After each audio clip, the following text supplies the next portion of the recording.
Kristen diajarkan untuk mengimani, mempercayai, meyakini hanya dengan jalan kutuk, maka Kristen kemudian bisa mendapatkan keselamatan. Kristus telah menebus Kristen dari kutuk hukum Taurat dengan jalan menjadi kutuk karena Kristen. Yesus melalui jalan kutuk karena Kristen. Berarti Kristen mengiyakan kutukan terhadap Yesus. Berarti Yesus ini adalah orang atau makhluk yang dikutuk. Sekarang kembali ke Kejadian 12 nomor 3. Kristen mengimani kutukan terhadap Yesus. Dengan kata lain, Kristen telah mengutuk keturunan Abraham. Dengan kata lain, Kristen telah mengutuk Abraham. Sedangkan dalil demi dalil di dalam kitabnya orang Yahudi, Kejadian 22, Kejadian 26, Kejadian 28, dikatakan bahwa oleh keturunanmu yang memelihara kewajibannya kepadaku, bangsa-bangsa dan keturunanmu semuanya akan mendapatkan berkat. Saya ulang lagi, Kejadian 22 nomor 18, Kejadian 26 nomor berapa itu? Nomor 4, kemudian Kejadian 28, Kejadian 28 nomor 14, semua menceritakan karena keturunanmu bangsa akan mendapatkan berkat. Berkat itu didatangkan oleh yang memberkati. Berkat itu didatangkan oleh yang membawa berkat. Yesus datang menurut pola kekristenan tidak membawa berkat, tetapi membawa kutuk. Terkutuklah Kristus yang digantung di atas tiang salib. Apakah ini berkat? Kalau ini adalah berkat, silakan. Bagaimana cara Kristen mengolah kutuk Tuhan menjadi berkat? Silakan. Oke, bagus nih pertanyaannya. Oke, Bang Zuma nih lupa ya. Tidak ada satupun orang Kristen yang mengutuk Tuhan Yesus. Tidak ada. Maksud dari ayat tersebut adalah Tuhan sendiri yang rela dihukum karena dosa umat manusia. Itu maunya siapa? Maunya Tuhan sendiri. Dalil, silakan kasih dalil. Saya akan buktikan bahwa pengakuan iman Kristen Yesus dikutuk itu adalah iman Kristen. Kristen yang mau itu. Silakan Anda memfitnah Elohim, mengatakan Elohim sendiri mau agar Yesus dikutuk, itu dalilnya, tunjukkan, silakan. Sebentar. Bukan. Iya. Sebentar. Apa lagi?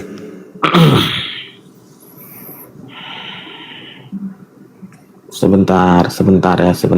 Saya buka Matius.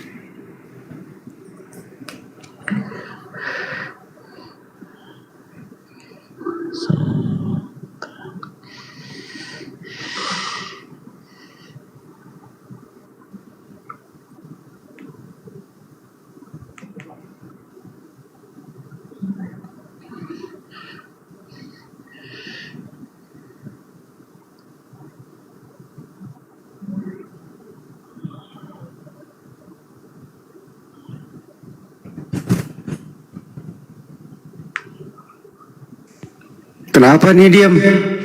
Bentar.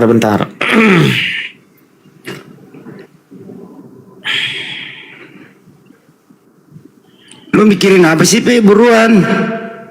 Sebentar, Bu, cari ayat. Bentar. Bang.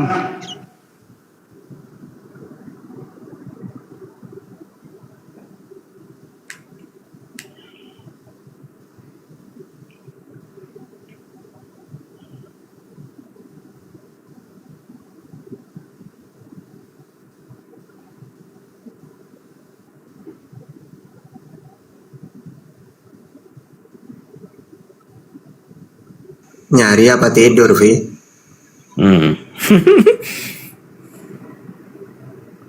Oke, saya kasih ayatnya Bang Zuma. Silakan. Matius 26 ayat 28. Ini yang berkata Tuhan Yesus sendiri, ya. Sebab inilah darahku, darah perjanjian yang ditumpahkan bagi banyak orang untuk pengampunan dosa. Nah, tepuk tangan mana? Ya, tepuk tangan. Oke. Baik.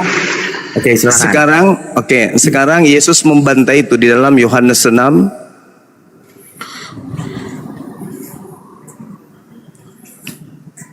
ayat Yohanes 6. ya. Coba Matius 26. Yohanes 6 Oh, Yohanes 6 ayat.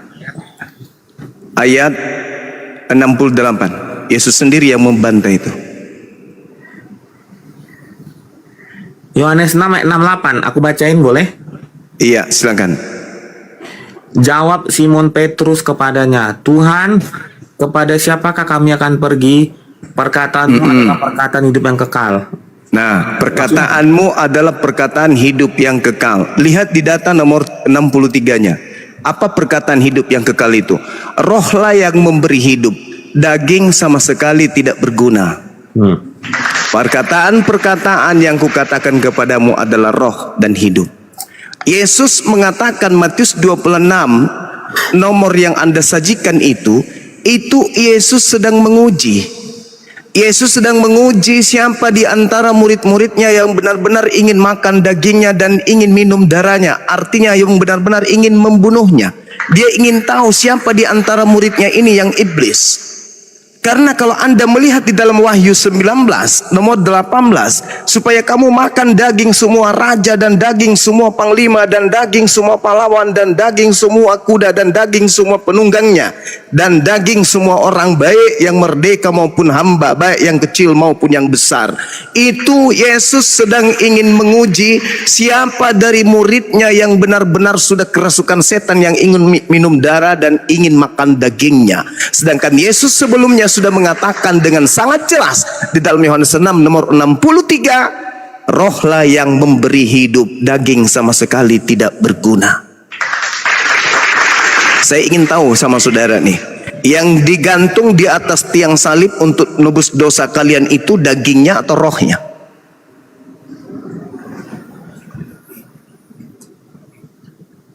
Oke, gua jawab. Silakan. Oke, menarik nih pertanyaannya. Yang digantung di kayu salib, dagingnya atau roh Tuhan Yesus? Semua orang berkata, kenapa Tuhan Yesus bisa melihat? Karena dia ada daging. Berguna nggak daging? Sebentar, Bang Zuma. Maksud Yohanes 6 ayat 63 ini, roh yang memberi hidup, daging sama sekali tidak berguna ya. Daging sama sekali tidak berguna ya. Sebentar.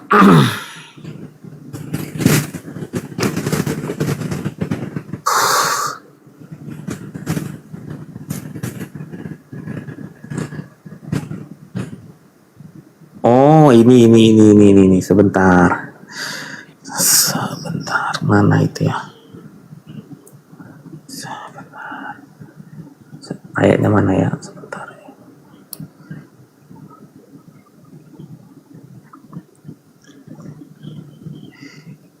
Itu.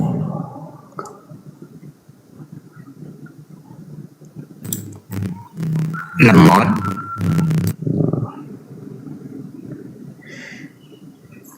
Oke. Saya jawab Bang Zuma, boleh? Silakan. Perkataan Tuhan Yesus itu betul. Roh lah yang memberi hidup, ya, bukan daging. Itu dijelaskan dijelaskan di Galatia 5 ayat 19. Perbuatan daging adalah percabulan, kecemaran, hawa nafsu, penyembahan berhala, sihir, perseteruan, persetiaan, bla bla bla. Sedangkan yang digantung di salib, yang dimaksud ini adalah keselamatan. Kalian menganggap itu adalah sebuah berkat, nggak lari ke situ kita. Ini masih data Kejadian 12 nomor 3 tadi. Anda melarikan bahwa penyaliban itu adalah berkat, sedangkan yang disalib itu adalah daging. Dan ternyata daging itu tidak memberi hidup. Jangan lari ke situ, Galatia itu beda lagi nanti.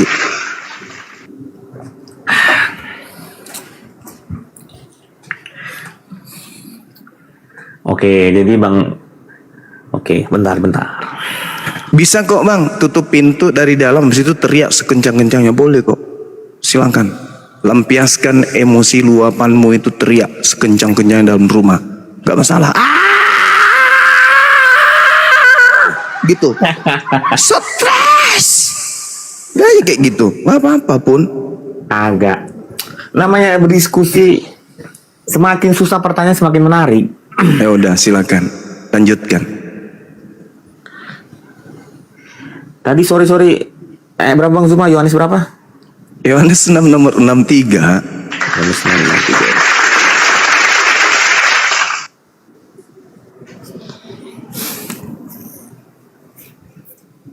Oke, saya bacain ya.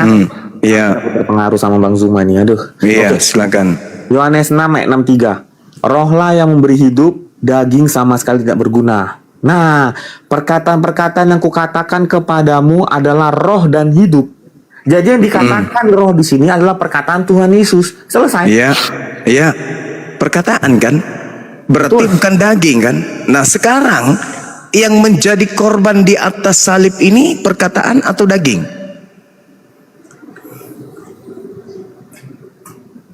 Tadi kan saya sudah katakan Bang Zuma, pada saat Apa itu, kawan? Tuhan Yesus berkata, inilah darahku Ya. sebagai lambang Daging itu. penyucian dosa.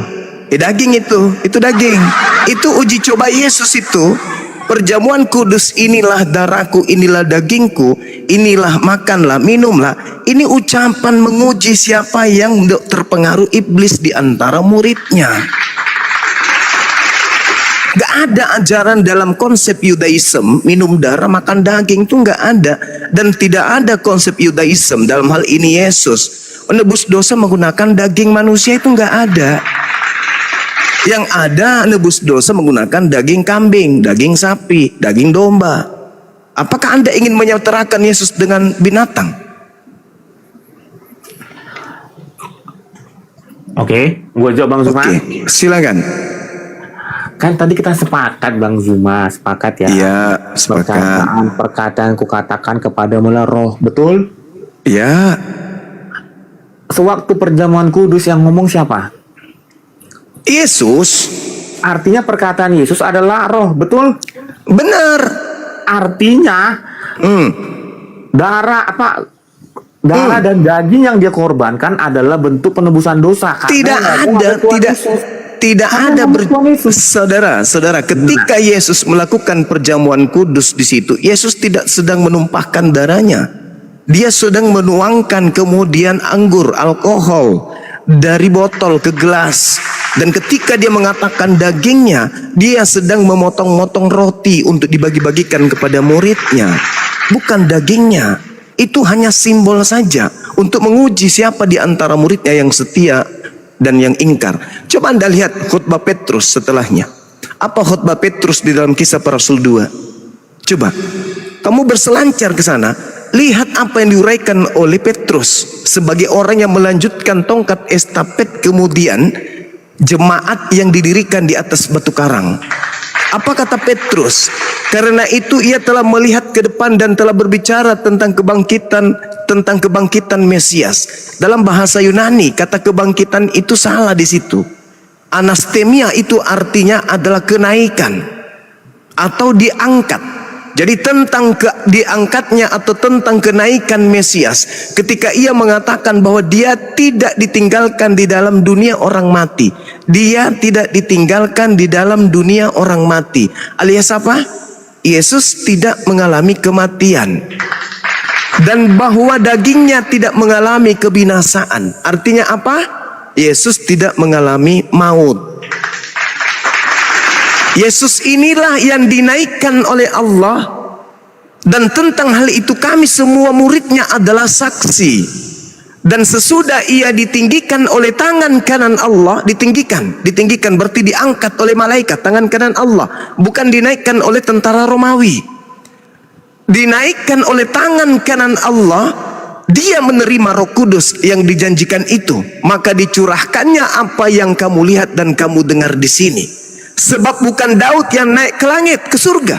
Malahan Daud sendiri berkata, Tuhanku, yaitu Allah, telah membuat Yesus yang kamu salibkan itu menjadi Tuhan dan Kristus. Coba.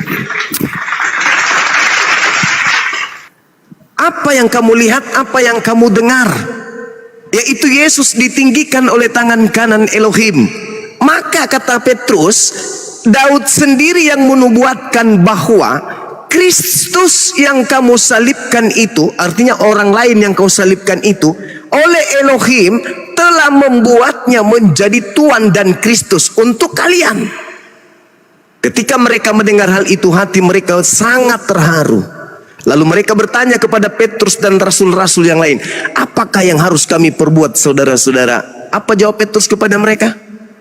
Bertaubatlah, dan hendaklah kamu masing-masing memberimu untuk dibaptis dalam nama Yesus Kristus untuk pengampunan dosamu, maka kamu akan menerima karunia Roh Kudus. Sebab bagi kamulah janji itu, dan bagi anak-anakmu, dan bagi orang yang masih jauh, yaitu sebanyak yang dipanggil oleh Tuhan Elohim kita. Dan dengan banyak perkataan ini lagi ia memberi suatu kesaksian yang sungguh-sungguh, dan ia mengecam, menasihati mereka dan katanya, berilah dirimu diselamatkan dari angkatan yang jahat ini. Jadi yang menyalib oknum disebut sebagai angkatan jahat, dan murid-muridnya diminta, bersihkan diri kalian, selamatkan diri kalian dari angkatan jahat tersebut. Karena Yesus itu tidak mengalami kematian, Yesus itu tidak masuk ke alam kubur, tetapi orang yang kau salibkan ini oleh Tuhan benar-benar sudah dijadikan sebagai Kristus untuk kalian. Makanya Yesus berpesan, waspadalah kepada Kristus palsu, yang bukan aku, tetapi karena engkau telah menyalib dia, maka Tuhanku mengangkatnya menjadi Kristus bagi kalian. Tuhan sendiri yang menginginkan itu, menginginkan orang-orang yang menyalibkan oknum tersebut menjadi Kristus bagi yang menyalibkan, menjadi sembahan, menjadi tuan, menjadi orang yang mereka ikutin. Karena Tuhan pencipta langit dan bumi akan menjadikan iblis itu sebagai teman akrabnya. Di dalam Al-Quran pun diterangkan bahwa aku akan menjadikan setan-setan itu sebagai teman akrabnya. Bahkan dikatakan wa ikhwanuhum yamuddunahum, saudara setan itu adalah orang kafir. Jadi iblis yang kalian salibkan itu akan aku jadikan sebagai sahabat karibmu, akan menjadi Kristusmu. Makanya Petrus mengatakan, selamatkan dirimu, bersihkan dirimu dari angkatan jahat ini, karena kalau tidak maka kau akan digiring untuk menjadi hamba dari Kristus yang kau salibkan itu. Sebab yang kau salibkan itu bukanlah Yesus anak Maria. Yesus anak Maria sudah diangkat oleh tangan kanan Elohim. Dia tidak mengalami kematian, dia tidak ditinggal di kubur, dia sudah terangkat. Sedangkan orang yang kau salibkan sudah dijadikan sebagai kekasihmu oleh Elohim. Kaulah akan menjadi budak-budak setan tersebut. Petrus menasihatkan itu. Anda mau kemana?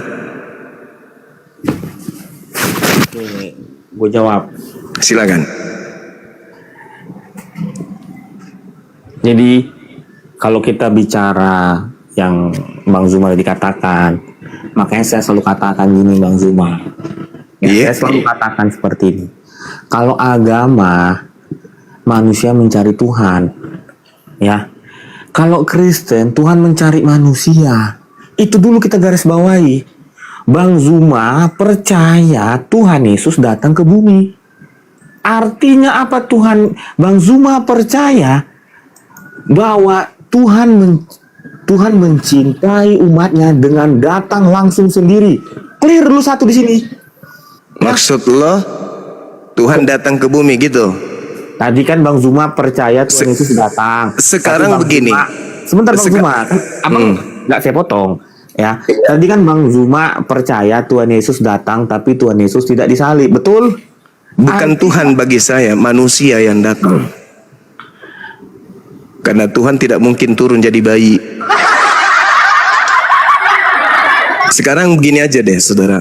Saya kalau berdiskusi itu, saya berharap seperti orang ketemu dengan kayak Pipi ini bisa menggunakan akal sehat meskipun masih berusaha untuk melawan akalnya. Saudara, saya ingin tahu dari saudara nih, disaksikan oleh 700 orang, di YouTube juga kurang lebih demikian. Saya ingin tahu, Yesus itu sejak kapan dia jadi Kristus? Yesus sejak kapan jadi Kristus? Iya. Yesus sejak kapan jadi Kristus? Iya. Sejak lahir kah? Betul. Ah, bagus. Tepuk tangan. Yang di bawah tepuk tangan. Jadi di dalam Lukas 2 nomor 11, hari ini telah lahir bagimu juru selamat, yaitu Kristus. Yang lahir adalah Kristus kan? Iya, Yesus Kristus terus. Ya, yang bayi ini sudah Kristus memang sejak lahir. Iya. Oke, baik. Oke, baik. Oke, sepakat kita teman-teman, kita dengarkan saudara kita ini si Pipi mengatakan Yesus dari sejak lahir sudah Kristus. Saya ulang lagi, di khotbah Petrus, Kisah Para Rasul 2 nomor yang tadi yang saya katakan kepada saudara. Dia mengatakan begini, orang yang kamu salibkan, Yesus yang kau salibkan, anak manusia yang kau salibkan itu telah dibuat menjadi Tuhan dan Kristus.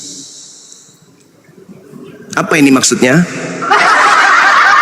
Apa ini maksudnya saudara? Dan sesudah sesudah Yesus ditinggikan, diangkat oleh tangan kanan Elohim dan menerima Roh Kudus yang dijanjikan itu sudah diangkat ceritanya oleh Tuhan Yesus ini. Maka apa kata Petrus selanjutnya? Dia mengatakan begini, jadi seluruh kaum Israel harus tahu dengan pasti bahwa Elohim telah membuat Yesus yang kamu salibkan itu menjadi Tuhan dan Kristus. Anda ngerti maksud saya di sini? Saya ngerti, saya akan jawab. Maksudnya apa itu? Ini yang disalib ini baru dijadikan Kristus. Yang tadi sejak kapan jadi Kristus? Sejak jadi lahir. Ini kenapa baru dijadikan Kristus? Apakah oknum yang sama? Hanya akal sehat mulai yang bisa jujur. Silakan. Oke. Silakan. Gua jawab Bang Sima. Silakan saudara. Maksud ayat itu adalah pembuktian kepada orang yang tidak melihat Yesus secara langsung. Oh ya. Bahwa Yesus itu apa buktinya Yesus Kristus? Itu kan? Ya, dia mati dan bangkit. Itu pembuktian Bang Zuma. Ini Petrus berkata, jadi seluruh kaum Israel, seluruh kaum Israel harus tahu dengan pasti bahwa dia yang kau salibkan itu telah dijadikan oleh Elohim menjadi Tuhan, menjadi junjungan dan Kristus untuk kalian. Pertanyaan saya, ini yang disalib baru dijadikan sebagai Kristus.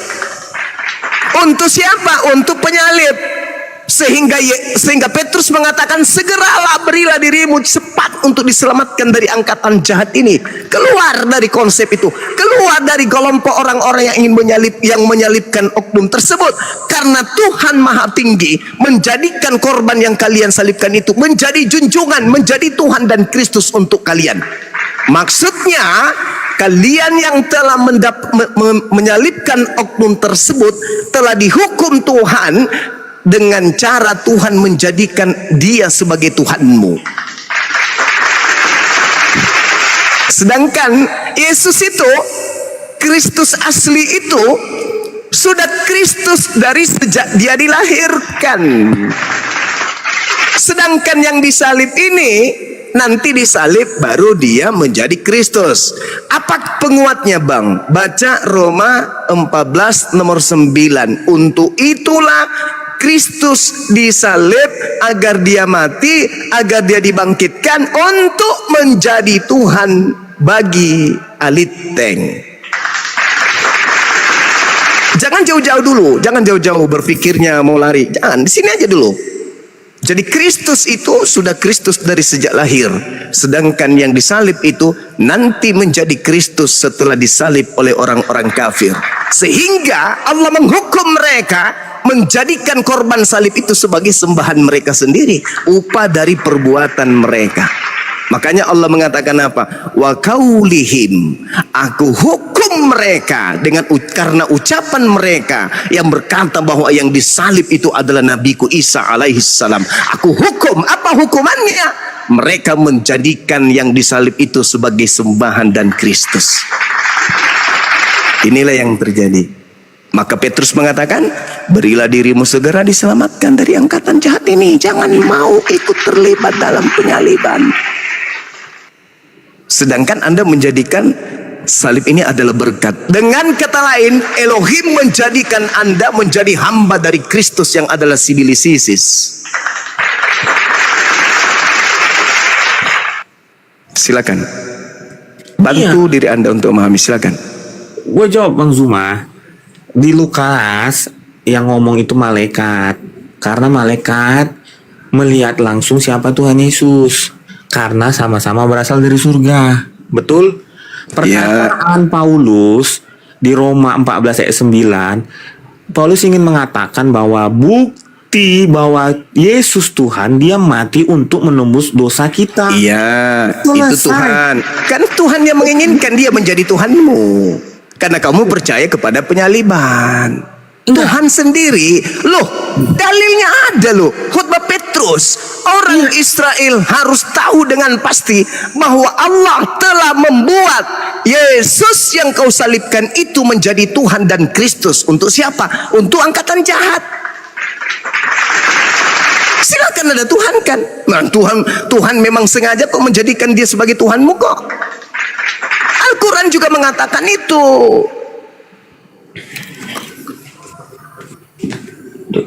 Iya, gimana saya katakan? Saya udah jawab Bang Zuma. Dan saya iya kan jawabanmu Anda benar. Perkataan Petrus dan Paulus bahwa Tuhan Yesus mati itu bukti bahwa dia Tuhan. Selesai. Tidak ada itu persyaratan menjadi Tuhan harus mati. Di dalam kitabnya orang Yahudi, Ulangan 32 nomor 39, Tuhan itu menghidupkan dan mematikan, bukan dimatikan dan dihidupkan. Sedangkan yang dihidupkan itu adalah Tuhan-Tuhanan yang dikhususkan untuk orang kafir. Karena dia telah ingkar kepada Nabi Isa, maka mereka dikutuk. Apa kata Quran? Wa makaru wa makarallah wallahu khairul makirin. Mereka ingin menipu Allah, tetapi kemudian Allah membalikkan apa yang terjadi. Tipuan mereka dikembalikan kepada mereka, dan Allah adalah sebaik-baiknya pembalas kejahatan. Itu dalil.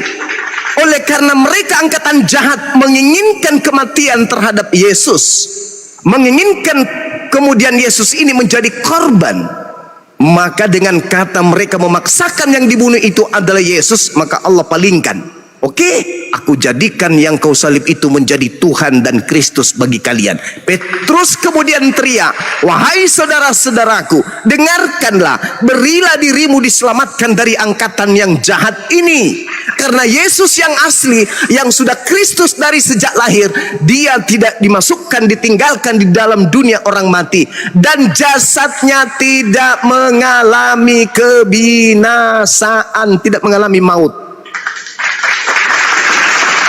Tinggalkan, selamatkan diri kalian. Sebab kenapa? Yang kalian salibkan itu sudah benar-benar diangkat oleh Tuhan untuk menjadi Tuhan bagi penyalibnya.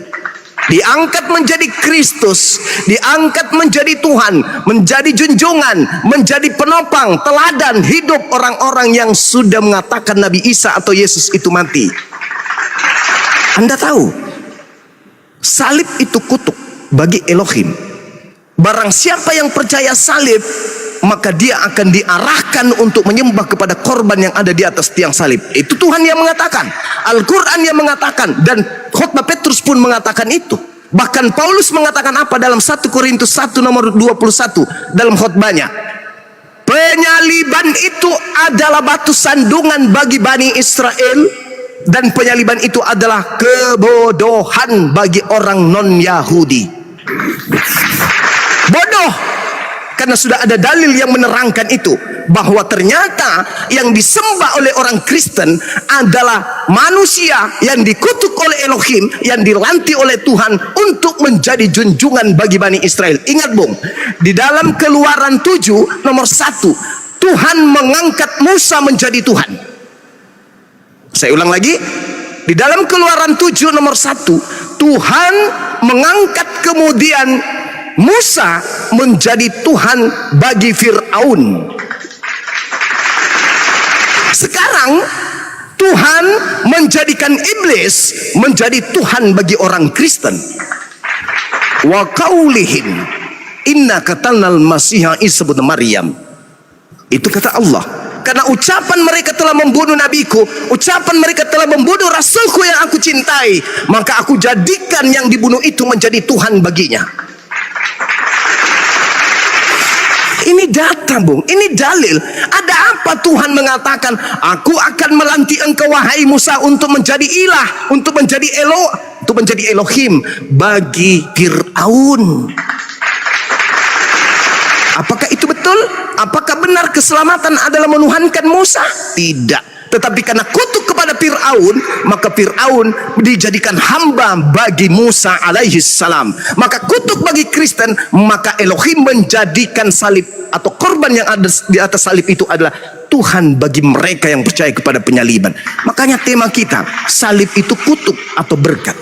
Kalau Anda mengatakan salib itu adalah berkat, itu berarti korban yang dibunuh oleh orang Roma sudah dijadikan Tuhan bagi Anda, bagi pencipta langit dan bumi. Seibaratnya Fir'aun yang dijadikan Musa sebagai Tuhannya oleh pencipta langit dan bumi.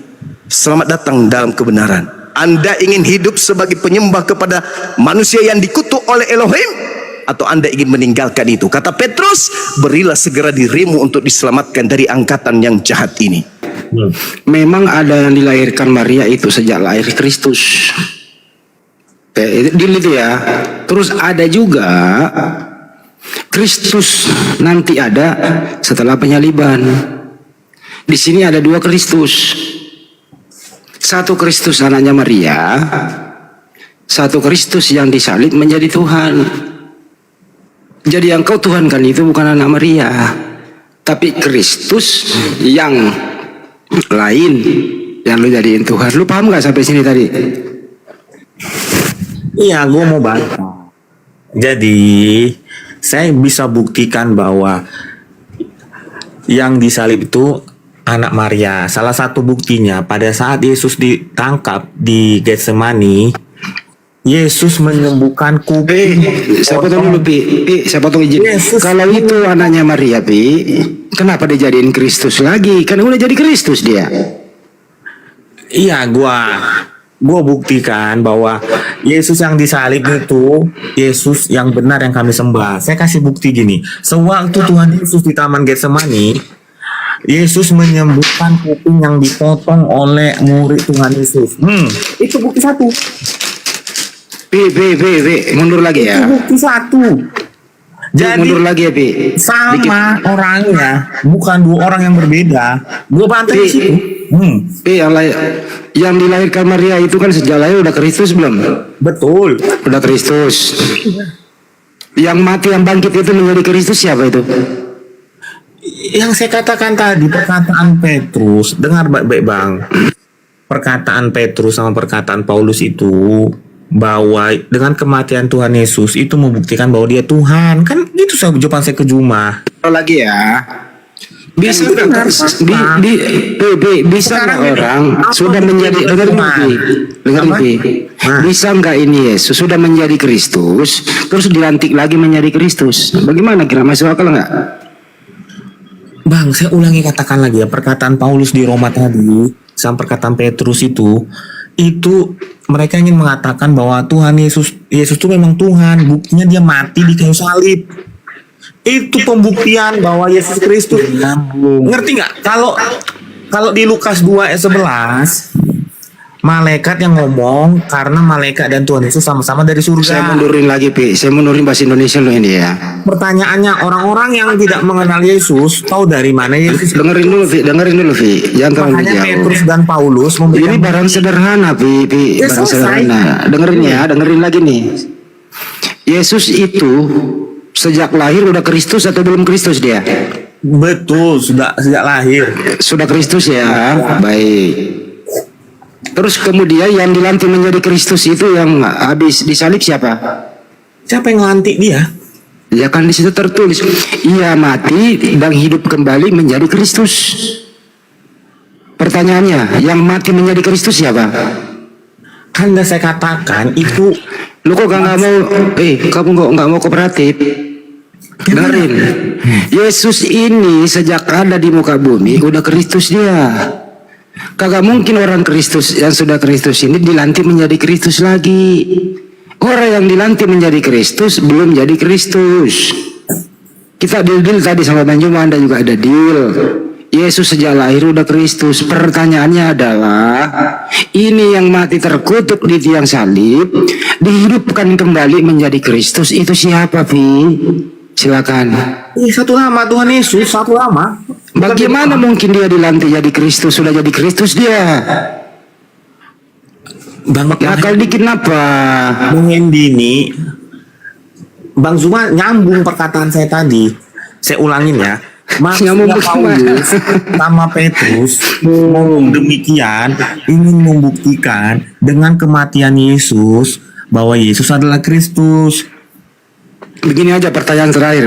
Bisa nggak Yesus sudah menjadi Kristus, dilantik lagi menjadi Kristus? Bisa? Bisa? Ngawur. Coba kau baca Roma 14:9 atau Kisah 2:3-6 tadi itu. Iya sudah baca. Ada orang yang dilantik menjadi Kristus loh di situ. Siapa itu? Siapa itu yang dilantik menjadi Kristus di sana? Tidak mungkin Yesus. Yesus sudah Kristus. Gimana itu? Sederhana loh ini, Pi. Bisa nggak presiden udah jadi presiden dilantik lagi jadi presiden? Nggak bisa. Nggak bisa orang dilantik 2 kali. Begitu juga Yesus, sejak lahir dia udah Kristus. Tapi ada orang habis disalib terkutuk hidup kembali dilantik menjadi Kristus. Artinya bukan anak Maria itu. Itulah yang kau tuhankan itu gitu loh. Sama. Paham nggak? Sama orangnya sama. Kamu paham nggak nih omongannya nih? Paham. Gue udah Oke, kalau jelaskan udah tadi paham. kesimpulan. Saya udah jelaskan. Jadi yang kau tuhankan itu yang dilantik menjadi Kristus bukan anak Maria. Paham? Nah, maksud perkataan Paulus itu dengan Kok Paulus lagi dibawa-bawa? Tadi kan Roma 14:9 kan? Ya kan, maksudnya itu dengan kematian Tuhan Yesus itu membuktikan dia Tuhan dan Kristus. Dia bangkit, dia mati dan bangkit. Baca baik-baik, mati. Baca baik-baik. Syarat dia menjadi Kristus harus mati dulu. Sedangkan Yesus sejak dilahirkan udah Kristus. Yesus menjadi Kristus nggak perlu mati, cukup dilahirkan. Tapi yang di Roma 14:9 harus mati terkutuk dulu, hidup baru jadi Kristus. 2 oknum yang berbeda, coy. Paham? Satu. Paham? Satu. Gimana satu? Ya, kalau begitu bisa nggak Yesus dilantik menjadi Kristus, sedangkan dia udah menjadi Kristus? Bisa? Ketawa dia. Lanjut man, ini ya, urusan lo nih man. Lanjut man. Ya udah gantian lah. Makasih ya Ustaz Tata dan yang lain-lain. Ntar dulu, Vi. Udah sejam gua nggak enak. Makasih ya. Sama Jiman dulu bentar. Kamu kan nyari malam-malam, Vi. Ini udah tak sediakan, jadi udah giliran Jimen dengan Amir. Ayo. Ayo Jimen, silakan. Gak apa-apa deh. Iya. Akhir deh. Kalau tadi yang disampaikan Bang Zuma dengan Bang Handi itu udah benar, berarti itu mengindikasikan bahwa 2 orang yang berbeda. Karena yang pertama lahir itu adalah sudah Kristus sejak lahir, bahkan bagi siapapun yang tidak percaya dengan dia lahir kedatangannya sebagai anak manusia dan Kristus, maka orang tersebut ya akan dihukum. Itu satu poin. Kedua, sementara kata Paulus yang di Roma tadi, Petrus yang di Roma tadi, bahwa baru ada diangkatnya dia sebagai Kristus ketika sudah disalibkan. Berarti 2 orang yang berbeda, itu satu poin. Kedua, saudaraku Vipi, saya ingin bertanya kepadamu. Yesus mengkehendaki menyembah atau mentuhankan kepada dirinya atau kepada Bapaknya? Saya bertanya dulu sama VP. Saya Berikan jawab. datanya, saudaraku. Saya jawab. Ada tertulis, Jimen. Jimen pasti tahu ayatnya. Tidak ada satupun yang sampai ke Bapa tanpa melalui aku, betul? Itu jalan yang saya bilang mengkehendaki menyembah. Artinya Itu jalan. Bro. namanya Artinya, menyembah itu sudah tujuan, Sebentar, jalan. Jimen. Jadi menurutmu bagaimana kita menyembah Bapa kalau tidak menyembah Yesus? Jawab pertanyaan saya. Bro, mohon maaf bro, di Al-Quran pun Nabi Muhammad pun itu adalah jalan yang lurus. Bersamaan dengan kitab dan pengajarannya, itu jalan yang lurus. Ya, bagi Yahudi juga Musa itu adalah jalan yang lurus. Mana ada jawab pertanyaan dia bagus tuh. Bagaimana menyembah Bapa? Katanya kalau tidak menyembah Yesus. Iya betul. Itu bro, itu namanya lu menyembah dua-duanya. Yesus itu mengajarkan bagaimana cara menyembah kepada Bapa, bukan menyembah Yesusnya. Cara menyembah Bapa yang pernah diajarkan oleh Yesus adalah membersihkan diri, masuk ke sinagog, sujud dan berdoa. Begitu caranya, jangan yang menyembah lu sembah juga. Gitu Pi. Saya tanya sama lu, yang kau sembah yang mana? Bapa atau Yesus? Semuanya. Berapa sembahanmu? Ya, sembahan saya menyembah Bapa, saya menyembah Anak. Itu berapa itu? Ya kan satu Tuhan. Enggak, yang sembahanmu ada berapa? Sembahan saya Berapa? Hitung belajar matematika. Bapak dan Yesus berapa? Bingung. yang saya katakan lu Bang Hendy. Bingung. Satu-satu lu Bang Hendy. Abang gua susah loh. Ya udah lanjut man. Susah gua. Nggak bisa matematika dia. Lanjut. Oke. Udah clear ya. Saya ulang pertanyaan saya, Vipi.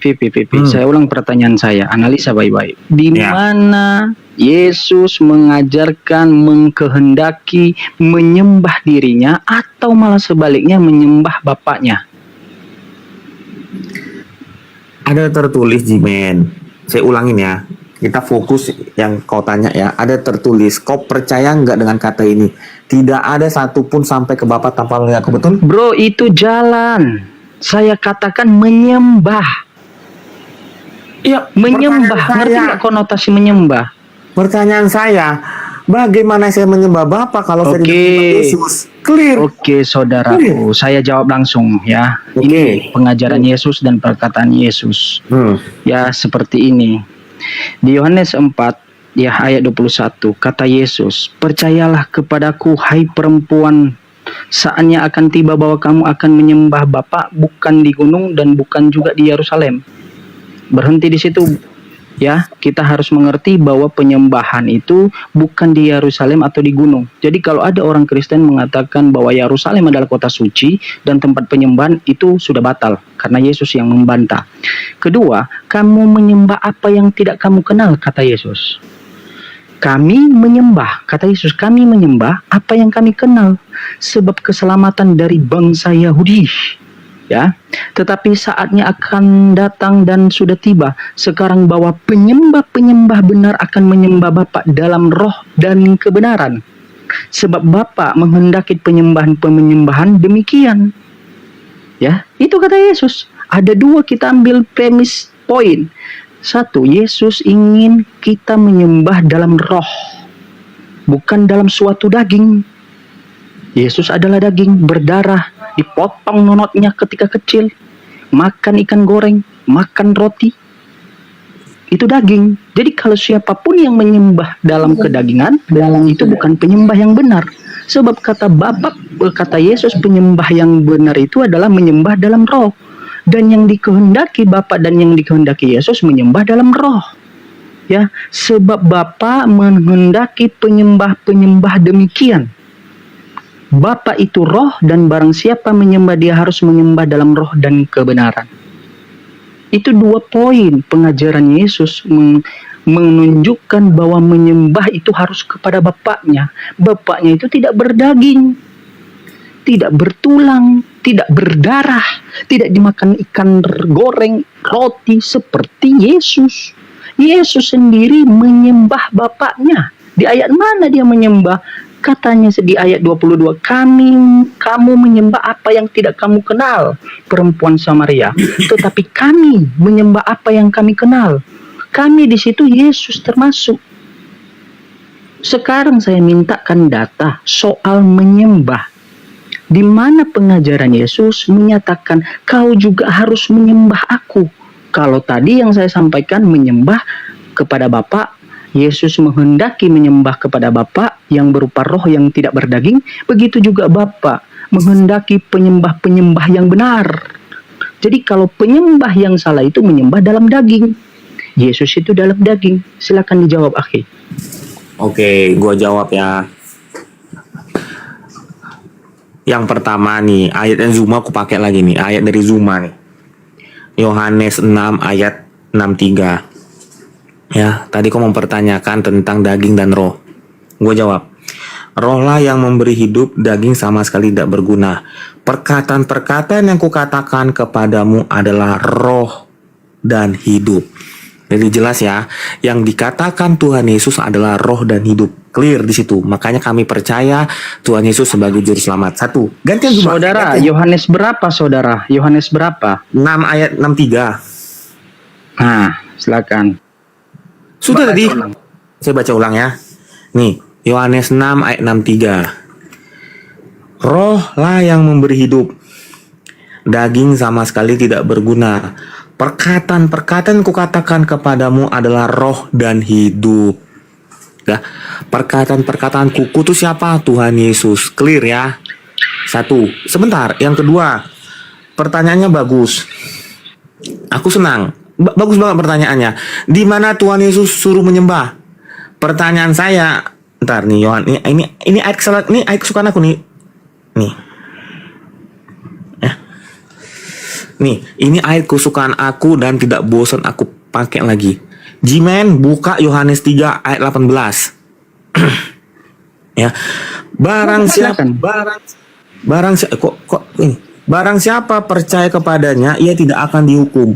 Barang siapa tidak percaya, ia telah berada di bawah hukuman, sebab ia tidak percaya dalam nama Anak Tunggal Allah. Artinya di sini bentuk percaya kami adalah menyembah Tuhan Yesus. Selesai. Next.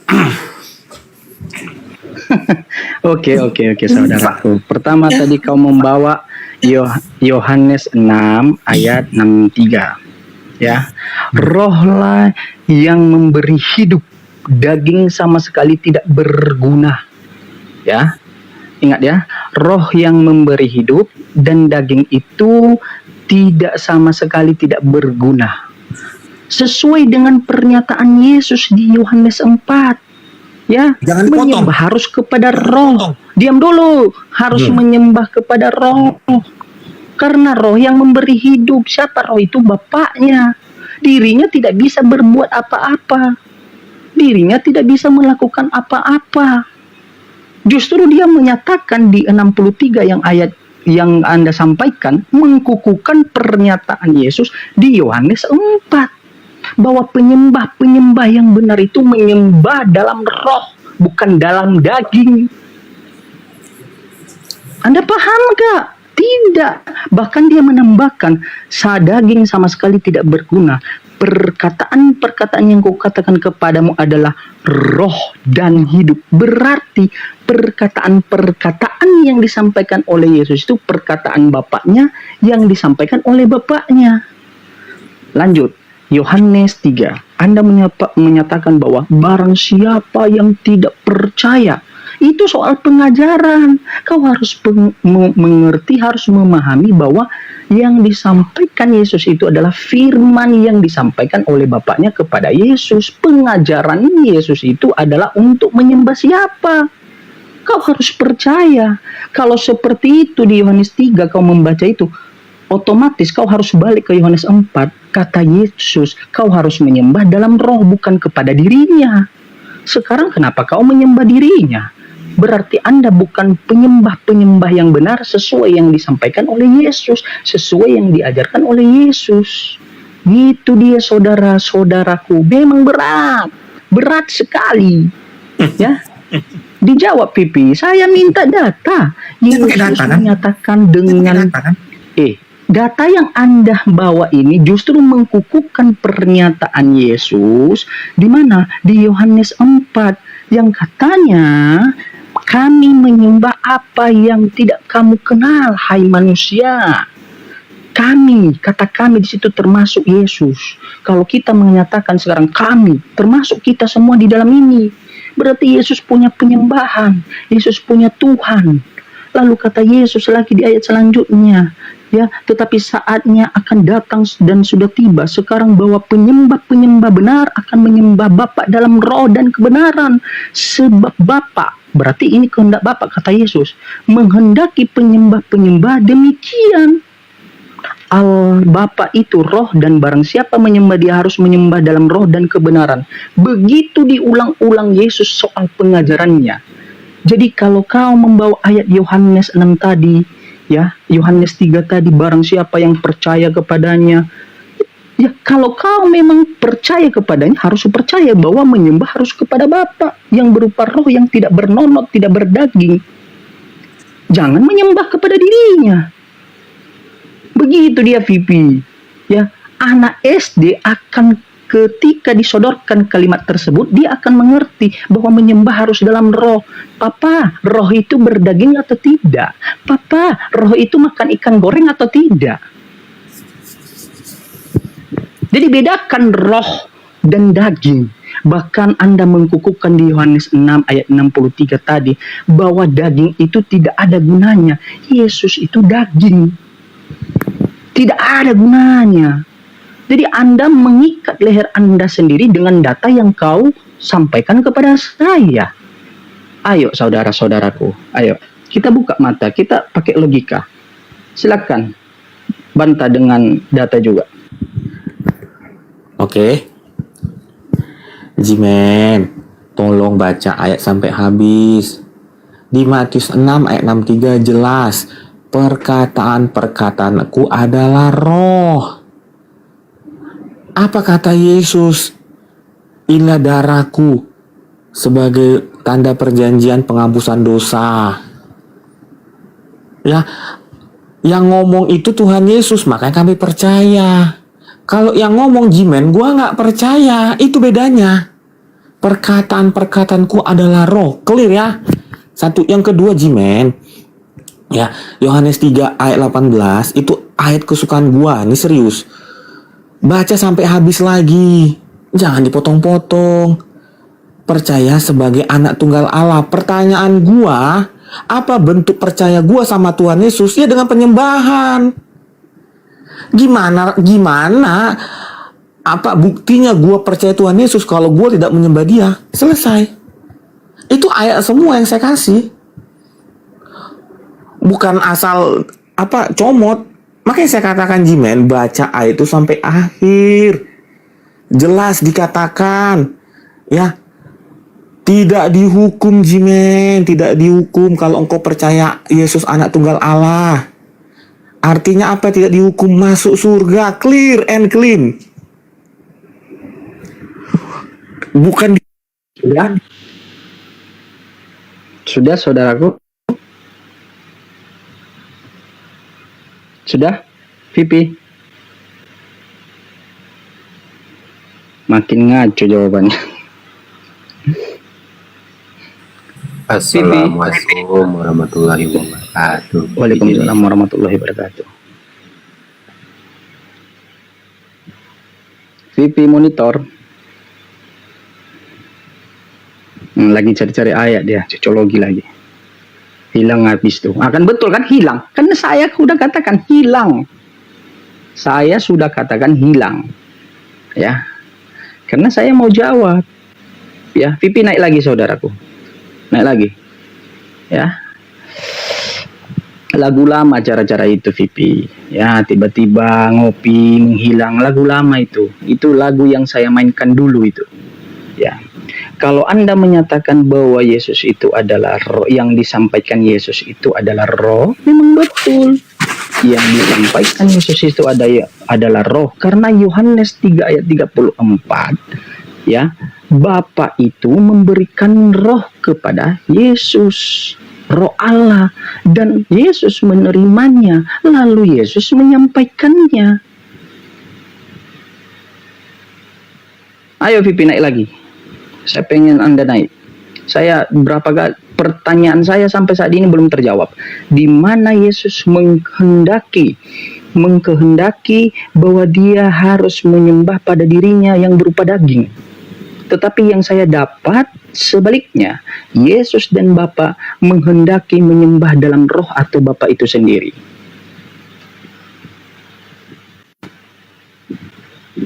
Ayo Pipi.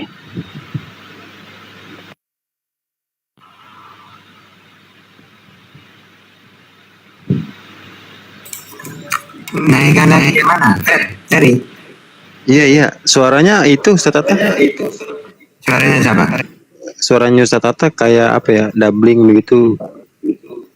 Mic-nya kayak kurang bagus. Saya pakai mic ini, pakai laptop ini. Ini sebenarnya kayak si Pipi ini memang ya belajar matematika dulu, matematika kelas 1 sama bahasa Indonesia. Aku menyembah Yesus, aku menyembah juga Bapa. Yesus dan Bapa beda nggak? Beda. Sembahanmu berapa? 1. Gimana ini sih orang-orang kayak gini ya? Kadang-kadang inilah bahaya ini kalau masuk kantin nih. Makan 3 dia bilang 1. Karena semua 1 kan. Misalnya contoh nih. Dia makan tahu 1, 2 tahu, 3 tahu. Berapa kau makan? Ya 1. Ketiga ya enggak. Itu 3 pribadi tapi sama-sama tahu gitu. Itu loh maksudnya. Bukan dia tidak tahu Bang Andi. Sebenarnya dia tahu. Dia bisa bedakan kesatuan dengan satu. Ya, kalau kesatuan itu terdiri dari beberapa. Ya. Jadi dia tahu kalau satu itu berdiri sendiri. Ya, dia tahu, Pipi ini tahu, bukan dia tidak tahu, tetapi dia menolak karena kenapa? Doktrin. Ya. Ayat yang dibawanya tadi semuanya itu perkataan-perkataan orang yang di luar, bukan dari pengajaran Yesus. Saya bawa data pengajaran Yesus, apa kehendak Yesus. Bahkan Yesus mengkukuhkan di Yohanes 17 ayat 3 untuk memperoleh hidup yang kekal. Kekal itu akhirat. Ya surga. Kau mengenal Bapakku sesembahan satu-satunya dan aku ini sebagai apa? Jadi kalau ada orang di luar sana mengenal Yesus sebagai Tuhan dan menyembah dia sebagai Tuhan, itu dipastikan bukan penyembah-penyembah yang dikehendaki Bapa dan Yesus sesuai di Yohanes 4. Jadi itu yang dikehendaki oleh Paulus sang penyesat. Sebab kata Yesus, ada orang akan menggunakan namaku di angkatan ini dan menyamakan dirinya dengan aku. Siapa itu yang menyamakan dirinya? Paulus, yang menyatakan bahwa dia itu adalah Kristus. Di mana tertulis saudara-saudaraku bahwa Paulus menyatakan dirinya adalah Kristus? Di 1 Korintus 11 ayat 1. Jadilah pengikutku sama seperti aku juga Kristus, kata Paulus. Kan kurang ajar manusia seperti itu. Tapi sebenarnya nggak kurang ajar juga sih. Kenapa? Karena memang ini hukuman bagi mereka yang ingin menganiaya, bikin metong nabi, utusan Tuhan, yaitu anaknya Maria kan gitu. Betul. Ya cara menghukum mereka itu adalah yang membiarkan mereka dengan hawa nafsu mereka, yang disalib itu adalah Tuhan mereka. Ya dibiarkanlah bermanuver itu, menulis surat, ya terserah, tulis saja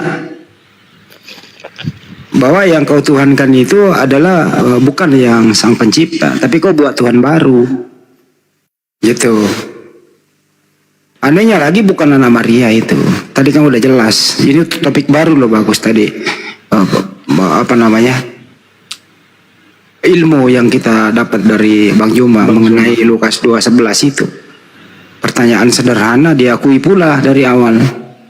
Bahwa yang dilahirkan Bunda Maria itu memang ya sudah Kristus. Kristus artinya apa sih? Yang diurapi oleh Tuhan. Yang disayangi oleh Tuhan. Yang dilindungi oleh Tuhan. Yang dikaruniai oleh Tuhan, itu nama Kristus, gitu ya. Artinya apa? Jadi sejak dalam kandungan sampai dia lahir dan seterusnya itu selalu dikaruniai oleh sang pencipta, itulah Kristus menurut bahasa asingnya gitu ya. Nah, yang mati terkutuk di tiang salib hidup kembali menjadi Kristus, ya bukan yang sudah menjadi Kristus, ada orang baru. Ada oknum baru yang dilantik menjadi Kristus, menjadi Tuhan. Ya kriterianya yang disalib itu kan tentu orang yang fasik, tentu orang yang pemakan suap dan seterusnya. Anaknya Maria, Yesus itu tidak memenuhi syarat untuk disalib. Jadi bedakan di sini memang perlu kecerdasan, kejujuran, bukan doktrin semata. Betul. Itu sih. Jadi Yesus teman-teman. itu siapa? Gini gak, Lukas 2:11 itu kan menurut kamu Yesus sudah lahir sudah jadi Kristus ya gak?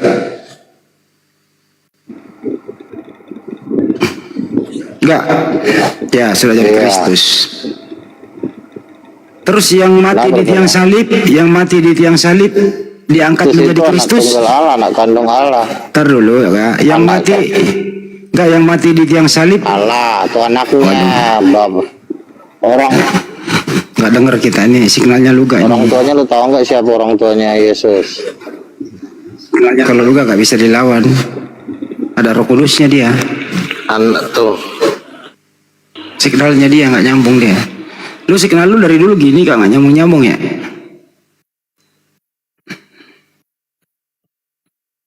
Tuh kan. Kalau menurut Luga itu Roh Kudus itu perempuan.